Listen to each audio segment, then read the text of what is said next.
Okay, so I just wanted to show you a little bit of Euro surplus that I picked up. You can still find these around different places. These are East German rain camo assault packs, and I got them from a site called Centerfire Systems. And the reason I was looking for something like this is because I switched work vehicles basically, and I was in a much smaller car, and basically I used to carry a big hiking backpack that I could just throw in the back seat of the minivan that I was driving. Don't have a minivan anymore, and I still need to carry a bunch of equipment. So basically my survival stuff, I had a choice between not carrying anything at all or trying to make it fit. And basically the spot that I could fit, because I routinely would have both the rear seats folded down and the entire body of the car filled with equipment, because the footwells in the back seat, though, were not occupied with work equipment. So I needed to get some bags that I could take the stuff from the hiking pack and package them down into something a little bit more modular. This isn't actually the kit that's in my car. That kit's in my car. Anyway, I found these things, and at the time, on Centerfire Systems, they were 3 for $10. Okay. Since the price has gone up to 3 for $15, which typically will start to happen when either demand for something goes up or when the supply starts to dry up, the supply will go up, or the price will go up. Okay. So that's something to be aware of about the surplus. You know, I remember when the Swedish Mill surplus cook kits, I mean, literally Sportsman's Guide was giving away 4 for $20 and then a bunch of extras. You know, now those things on eBay, you can find one, maybe used one for $70. So that's the great thing about surplus, is that the amount that it costs you to buy has nothing to do with what it's worth. Okay? They buy a pallet of something from somewhere, and they say, hey, maybe we could get $3 a piece for these. It just looks like cha-ching money for them. You know, as long as they can sell half of them, they're going to be rolling in bank at the end of the deal. So here we go. Let's take a look at these. It's a good, like, you know, I don't know what size I would call it. It really is kind of a smallish pack, but like I said, I have 4 of them that I've modularized up into different things. This one is going to be going into my wife's car. Let me show you how this is set up inside here. So we got another strap, okay, and then some of them come with this plastic liner. If you look, this plastic liner is actually welded right onto the canvas, okay, and it's in pretty decent shape still, but it's like a heavy vinyl. Okay, so this bag here is completely waterproof, as is this one. Okay, not all of them came that way. Some of them were just this heavy-duty kind of coated canvas.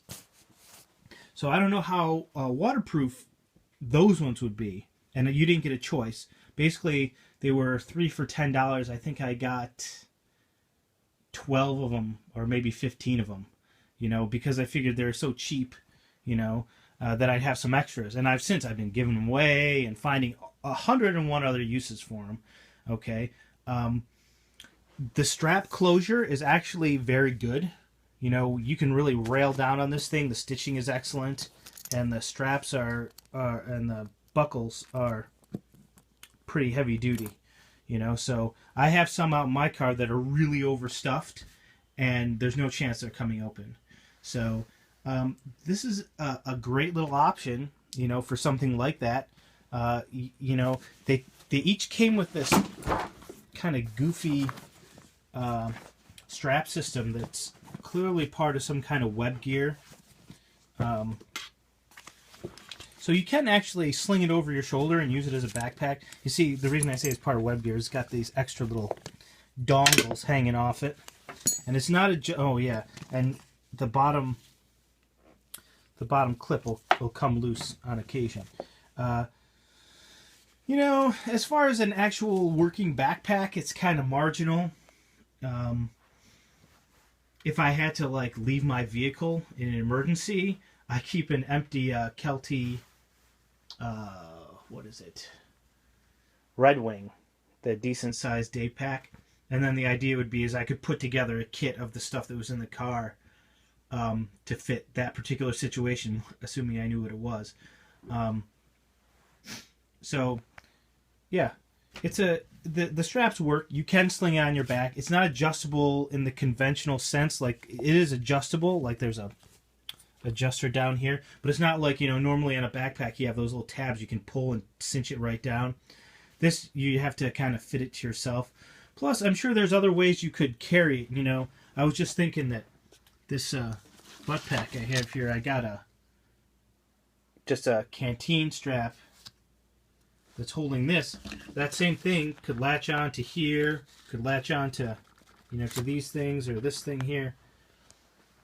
And you could use it as a haversack, depending on what you had in it, how heavy it was. That would probably work, But it's not incredibly uncomfortable to use the straps. I will say that I had to look online and find a video to show me how exactly they should clip on. But once you learn that, you kind of remember how to do it.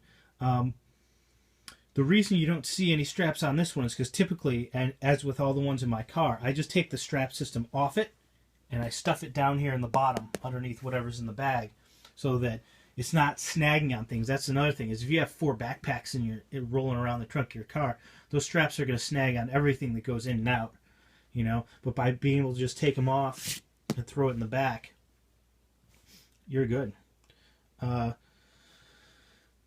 What else? What else is there? I had some Canteens that are the same camo pattern that, I don't know, I picked those up from Sportsman's Guide too, just because they're ridiculously cheap. They're like 24-ounce Canteens. I think they were $1 a piece in a 20-pack. I mean, laugh if you want, guys, but I mean, I could literally outfit a Boy Scout troop with the stuff in my basement. I'm sure I could. Okay, in terms of cookware and canteens with cups. They each came with a little metal cup, So they got a little window here, and this one here still has the original, whoever used it last, whatever that means. Yeah, I don't know. But in my car, I've got them labeled, first aid kit, blanket, fire starting materials, cover materials, clothing, hygiene kit. Did I say first aid kit? No. There's a couple of first aid kits in my car. But yeah, I was able to put together all the capability that I wanted into 4 of these, and then they are in the footwells of the back seat of the car, and pretty inexpensive. This Euro surplus stuff, if you see something you think you might like, you might as well get it, because it's not going to be there forever. They're not making these anymore, and the companies that made them sold them off by the pallet, so it's only a matter of time before they're gone. Like I said, they went up to $15 for 3. Hopefully, I would hope that for $15 for 3 you get the plastic liner on all of them. I saw a guy online who was suggesting using these as ammo cans. I wouldn't really recommend that. It's one of those things where I would definitely feel comfortable taking it out in driving rain, but as far as submerging it in water, I don't think I would do that. So yeah, good economical kind of situation to find yourself in here. Real heavy duty make on it. It's canvas, it's not nylon. Well, bits of it are nylon, but the rest of it is kind of canvas. Heavy duty stuff. Not the sexiest tactical stuff, but it works. Alright, thanks for watching.